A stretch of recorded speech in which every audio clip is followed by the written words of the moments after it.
Zaten çocuk takıntılı bir çocuktu. Her gördüğünü de yapan bir çocuktu. Bence yani Aysel Çalık'a bir tane güvenlik gerek ama silahlı olacak. Bence Aysel Çalık'ta bir yeri yok yani.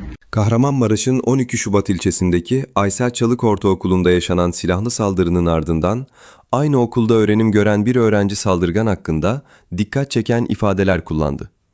İsmini vermek istemeyen öğrenci, saldırganın içine kapanık ve takıntılı biri olduğunu belirterek kimseyle iletişim kurmadığını ve okulda çok az arkadaşı bulunduğunu söyledi. Her gördüğünü yapan bir çocuktu. Yetmezmiş gibi zaten herkese de kurulan bir çocuktu. Ya zaten arkadaşı yoktu ki Aysel Çalık'ta. Bir tane arkadaşı vardı, o da kendisi gibiydi yani. İçine kapanık bir çocuktuysa. Kimseyle öyle muhatap olmazdı. Yani bir tane gerek bence yani çünkü onca insanın yani çocuğunu bence yani canını yani 8. sınıf çocuk bence yani öyle bir şey yapamaz yani.